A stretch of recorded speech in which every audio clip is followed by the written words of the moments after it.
Assalamualaikum warahmatullahi wabarakatuh. Saya Sandi Setiawan. Pada video kali ini saya akan membahas mengenai quality atau casting quality. Nah, casting quality di sini akan membahas mengenai kualitas benda yang dihasilkan dari proses pengecoran. Setelah dari video sebelumnya, saya pernah menjelaskan mengenai apa sih itu proses pengecoran. Proses pengecoran secara sederhana dapat dijelaskan yaitu suatu proses pembentukan benda dengan cara mencairkan suatu material hingga mencapai titik leleh, lalu selanjutnya dituangkan ke dalam cetakan yang berbentuk sesuai benda yang diinginkan, lalu ditunggu hingga material yang telah dicairkan tersebut mengeras. Nah, seperti yang kita sadar atau tidak, dalam kehidupan sehari-hari banyak benda yang dihasilkan dari proses pengecoran, yaitu diantaranya seperti batang silinder, blok mesin, maupun kunci pas yang kita sering gunakan. Ini merupakan suatu benda hasil dari pengecoran, maupun benda-benda lain di luar konteks permesinan yang merupakan hasil dari proses pengecoran, yaitu seperti contohnya kaki dari meja logam itu bisa terbuat dari proses pengecoran, maupun ballpoint itu suatu benda yang bisa dihasilkan dari proses pengecoran juga. Nah, dalam materi ini akan membahas mengenai kualitas benda yang dihasilkan dari proses pengecoran ini. Seperti yang kita ketahui bahwa proses pengecoran terdiri dari berbagai tahapan, yaitu mulai dari pencairan material, yang tentunya material tersebut memiliki karakteristik dan titik leleh yang berbeda-beda, dan juga shrinkage allowance atau sifat penyusutan yang berbeda-beda tentunya. Mulai dari pelelehan material, menuangkan material tersebut ke dalam cetakan, hingga menunggu hingga mengeras. Nah, dari rangkaian proses tersebut memungkinkan terjadinya suatu cracking, suatu cacat atau defect pada benda hasil pengecoran tersebut. Nah, pada dasarnya cacat hasil pengecoran atau benda hasil pengecoran ini dibagi menjadi dua, yaitu cacat secara umum dan cacat dengan menggunakan cetakan pasir. Nah, untuk cacat secara umum dan cacat dengan yang dihasilkan oleh cetakan berbahan dasar pasir, ini harus dilakukan suatu inspeksi atau pemeriksaan, agar cacat tersebut akhirnya tidak berdampak fatal, bahkan bisa merugikan orang lain, seperti itu. Nah, untuk cetakannya sendiri, seperti yang kita ketahui bahwa dalam proses pengecoran ini terbagi menjadi dua, yaitu dies atau cetakan yang terbuat dari pasir, yaitu yang bersifat sementara yang kita harus mengganti seiring kita melakukan pengecoran, atau cetakan yang terbuat dari logam yang bisa digunakan secara berulang. Nah, langsung saja kepada cacat secara umum yang bisa ditemukan atau bisa mungkin terjadi dalam proses pengecoran, yaitu ada yang disebut dengan misruns. Nah, misruns ini memiliki pengertian bahwa merupakan suatu coran yang mengeras sebelum benar-benar mengisi rongga cetakan. Nah, penyebab dari cacat ini yaitu diantaranya fluiditas logam cair tidak cukup, penuangan suhu terlalu rendah, penuangan dilakukan terlalu lambat, dan atau penampang mold cavity terlalu tipis. Nah, jadi pada saat penuangan, sebelum selesai dituangkan seluruhnya material tersebut ada yang mengeras. Nah, hal ini bisa diakibatkan oleh terjadinya perbedaan temperatur antara penuangan dengan temperatur pada cetakan tersebut, sehingga terjadinya suatu pengerasan terlebih dahulu sebelum penuangan tersebut selesai memenuhi dies atau cetakan. Selanjutnya adalah cold sands. Nah, cold sands ini terjadi ketika dua bagian logam mengalir bersama, tetapi ada sebuah kekurangan fusi di antara mereka karena pembukaan dini. Penyebabnya mirip dengan misruns. Nah, jadi emang mirip sama misruns. Jadi emang pada cacat cold sands ini ada cairan yang mengeras terlebih dahulu gitu, kurang lebih sama seperti cacat sebelumnya, yaitu misruns. ada yang disebut dengan shrinkage cavity. Nah, shrinkage cavity seperti yang telah disebutkan sebelumnya bahwa setiap material tentunya memiliki karakteristik dan sifat yang berbeda, termasuk shrinkage cavity yang berbeda. Contohnya, pada material gray cast iron itu memiliki persentase shrinkage cavity-nya itu 0,83 hingga 1,3%. Sedangkan untuk white cast iron itu shrinkage cavity-nya itu mencapai 2,1%. Sehingga cetakannya itu harus disesuaikan jika kita menggunakan material tersebut. Jika kita menggunakan gray cast iron, berarti cetakan yang kita buat itu harus 0,83 hingga 1,3% lebih besar dari pada benda sesungguhnya gitu, karena pada material gray cast iron ini memiliki penyusutan itu hingga 0,83 hingga 1,3%, jadi seperti itu. Nah, pada shrinkage cavity ini memiliki pengertian bahwa terjadinya kekosongan internal di pengecoran disebabkan oleh penyusutan solidifikasi yang membatasi jumlah logam cair yang tersedia di wilayah terakhir yang membeku. Jadi terjadinya solidifikasi. Nah, jadi pada shrinkage cavity ini terjadinya suatu penyusutan sehingga dimensi yang dihasilkan itu tidak sesuai dengan benda yang nantinya akan dibuat.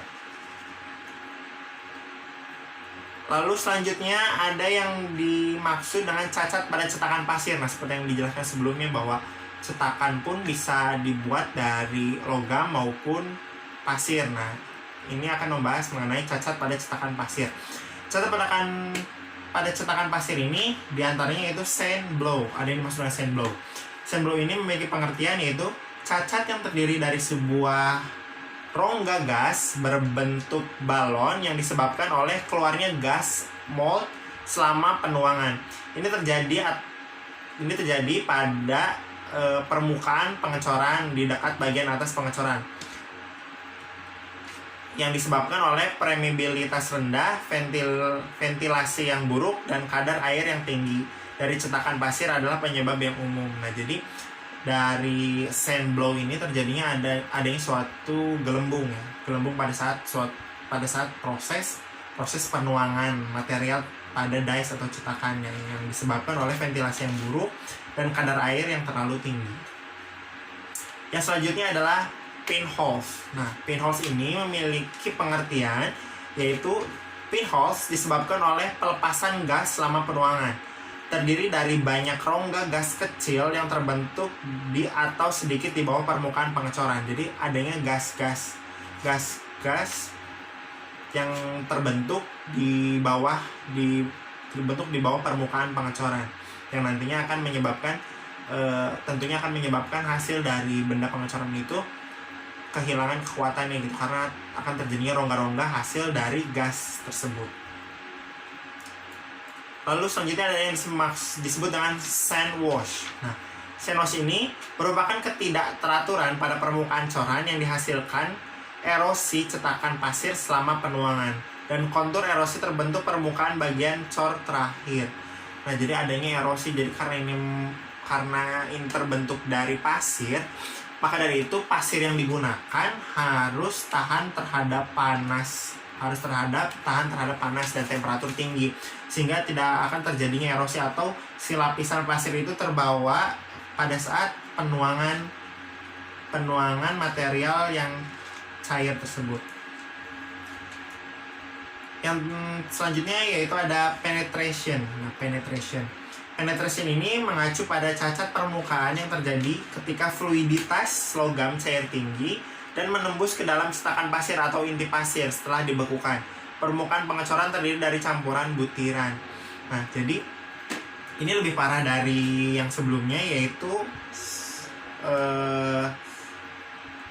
sand wash ya. Kalau sand wash itu terbawa, kalau misalkan penetration ini jadi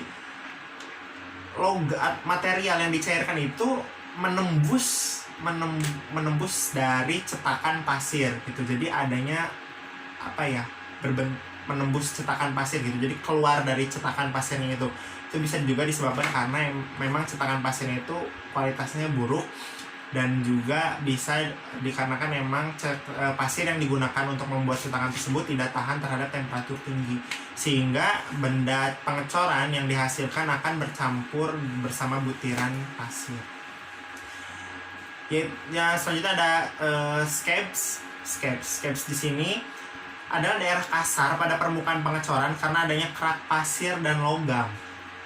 Hal ini disebabkan oleh bagian permukaan cetakan yang mengelupas selama pemadatan dan menjadi tertanam di permukaan pengecoran. Nah, jadi pada saat menggunakan cetakan pasir ini terdapat permukaan dari cetakan pasir yang mengelupas atau menempel bersama bagian material yang telah mengeras seperti itu. Jadi menghasilkan suatu benda kerja yang kasar. Kasar ini terjadi karena adanya butiran-butiran pasir yang menempel di sepanjang benda kerja yang dihasilkan serta dicampur dengan material. Jadi menghasilkan suatu permukaan yang kasar. Nah, sebenarnya masih banyak cacat-cacat pada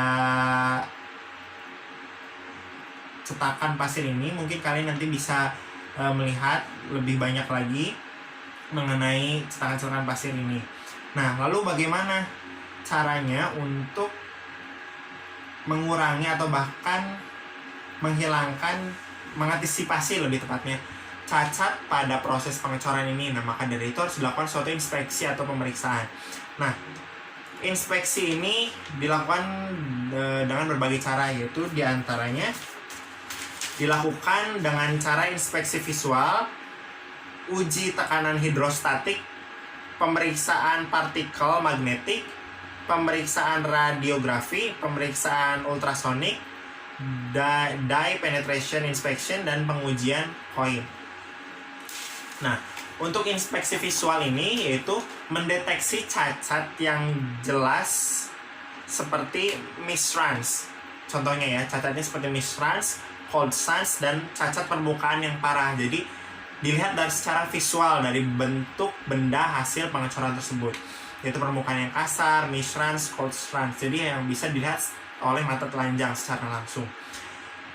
Selanjutnya adalah pengukuran dimensi untuk memastikan bahwa toleransi telah dipenuhi. Jadi menghasilkan suatu benda kerja yang sesuai dengan ukuran yang diharapkan. Yang selanjutnya adalah pengujian metalurgi, kimia fisik, dan yang berkaitan dengan kualitas inheren pengecoran logam, yang meliputi pengujian tekanan untuk menemukan kebocoran dalam pengecoran, dan metode radiografi, uji partikel magnetik, penggunaan penetran fluoresen, dan pengujian supersonik untuk mendeteksi cacat permukaan atau internal pada pengecoran, dan pengujian mekanis untuk menentukan sifat-sifat seperti kekuatan tarik dan kekerasan. Nah, perlu juga dilakukan suatu uji mekanik seperti yang tadi telah dijelaskan, bahwa dalam pengecoran kalau misalkan terjadi defect atau cacat, maka akan mengurangi kualitas dari benda tersebut. Maka dari itu harus dilakukan suatu uji mekanis untuk mengetahui kekuatan dalam hasil benda coran tersebut. Dan yang selanjutnya itu cacat.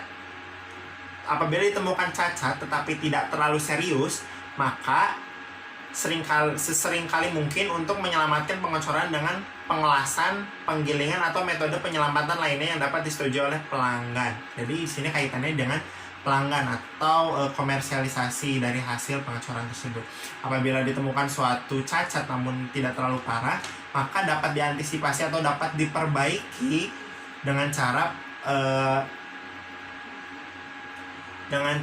pengelasan atau penggilingan atau dengan metode-metode lain, sehingga material tersebut masih bisa dijual kepada konsumen seperti itu. Nah, untuk materi yang telah saya jelaskan ini saya dapatkan dari buku John Wiley dan Sons pada tahun 2002 dengan judul Fundamentals of Modern Manufacturing, atau bisa juga dari Somwe Digdo L 2016, sumber belajar penunjang PLPG 2016, mata pelajaran paket keahlian teknik pengecoran logam. Nah, seperti itu. Mungkin untuk lebih jelasnya kalian bisa baca bukunya. karena buku ini cukup bagus mengenai fundamental of material manufacturing atau pembentukan material menjadi suatu benda kerja. Mungkin cukup sekian materi yang dapat saya jelaskan mengenai casting quality atau kualitas benda dari hasil proses pengecoran. Semoga video ini bermanfaat. Wassalamualaikum warahmatullahi wabarakatuh.